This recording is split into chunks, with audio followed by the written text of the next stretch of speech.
Hello and welcome to शारे cafe. मैंने अपने प्रीवियस लेक्चर्स में जो मैंने अभी स्टार्ट किए हुए हैं lesson number 1 Coulomb's law and lesson number 2 Gauss law, इनका क्विक रिवीजन आपके एग्ज़ाम के मद्देनज़र मैंने आपके सामने पेश किया था। अब मैं पेश करने जा रहा हूं अपना थर्ड चैप्टर जिसका नाम है इलेक्ट्रोस्टैटिक पोटेंशियल या स्थिर वैद्युत विभवांतर। और हाँ, एक बात मैं आपको कंफर्म करा देना चाहता हूं कि ये जो मैं वीडियो तैयार कर रहा हूं आप लोगों के लिए एक्चुअल में केवल एक रिवीजन है।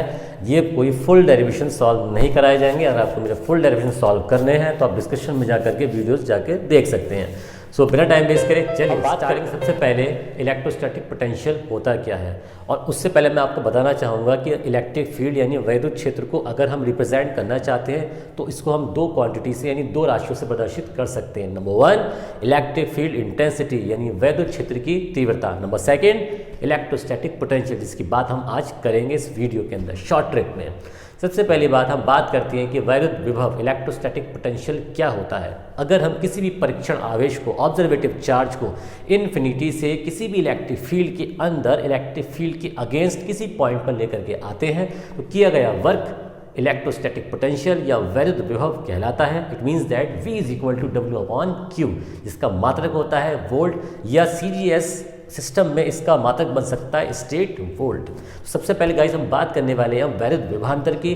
और वैद्युत विभवांतर से पहले हम बात करेंगे जीरो रेफरेंस पॉइंट की, शून्य संदर्भ बिंदु की।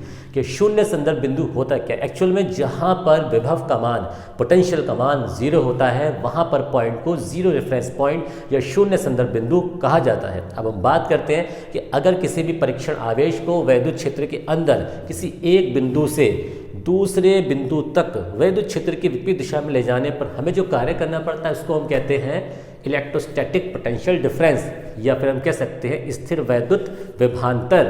और ये जो विभवांतर होता है ना, नाम से मालूम पड़ रहा है विभव का अंतर, यानी दो बिंदुओं के बीच विभव का जो अंतर होता है उसको हम विभवांतर भी कहते हैं।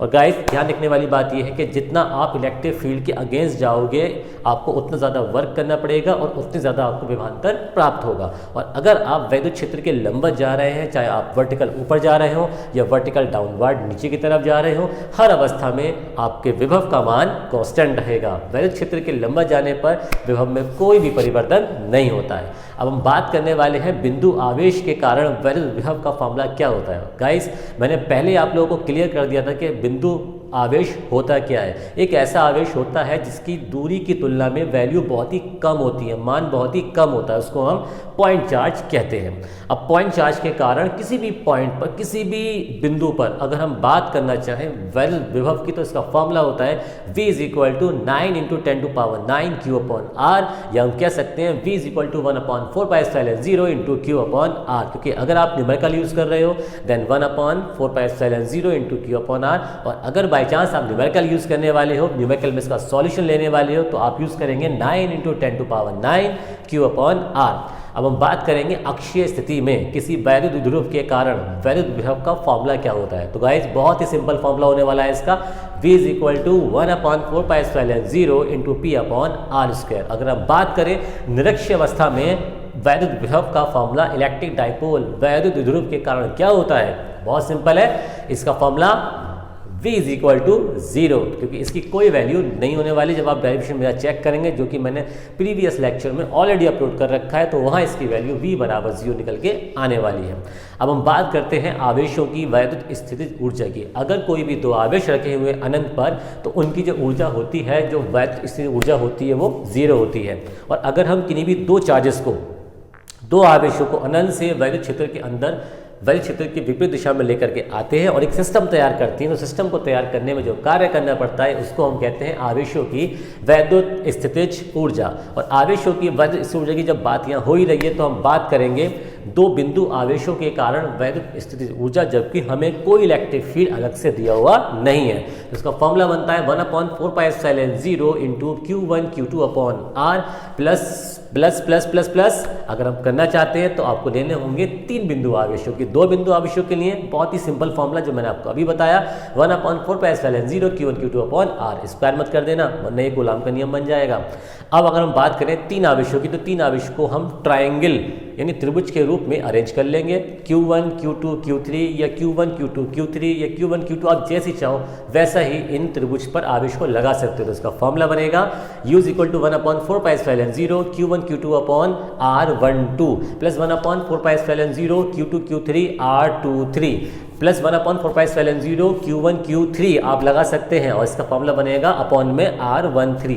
यानी आपको तीनों की एनर्जी निकाल के आपस में ऐड कर देनी है, तो आपकी टोटल एनर्जी निकल करके आ जाएगी। और अगर हमको केवल एक पॉइंट चार्ज दे रखा है और एक्सटर्नल इलेक्ट्रिक फील्ड यानी बाह्य वैद्युत क्षेत्र हमें पहले से दे रखा है और हम उस चार्ज को लेकर के आ रहे हैं इलेक्ट्रिक फील्ड में, देन फॉर्मूला बनेगा U = QV। और अगर हम लोगों के पास गिवन इलेक्ट्रिक फील्ड है, हम लोगों को वैद्युत क्षेत्र दे रखा है और उसके अंदर हम किन्हीं दो आवेशों को लेकर के आते हैं, तब इसका फॉर्मूला बनने वाला है U = 1/4πε0 Q1 Q2 upon R निकल के आएगा plus Q1 V1 plus Q2 V2, क्योंकि ऑलरेडी हमें यहाँ पर इलेक्ट्रिक फील्ड दिया हुआ है। अगर हम बात करें वैद्युत क्षेत्र की तीव्रता और विभव प्रवणता की, तो उससे पहले हम बात करेंगे विभव प्रवणता होती क्या है। दूरी के सापेक्ष विभव में होने वाला परिवर्तन विभव प्रवणता कहलाता है। विभव प्रवणता बराबर ΔV/ΔX। और आप प्रूफ करना चाहते हैं फॉर्मूला वैद्युत क्षेत्र की तीव्रता और विभव प्रवणता में संबंध का, तो फॉर्मूला निकल के आने वाला है E = माइनस का ΔV/ΔX, और इसका मात्रक बनने वाला है वोल्ट प्रति मीटर।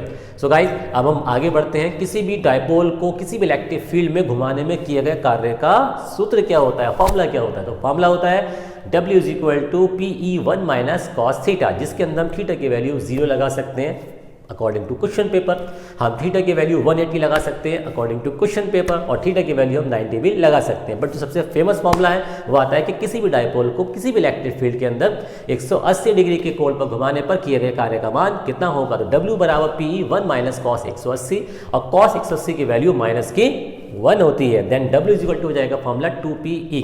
अगर हम बात करें किसी भी डायपोल की, किसी भी एक डायपोल की वैद्युत स्थिर ऊर्जा की, तो फॉर्मूला होता है U = माइनस का PE cos थीटा।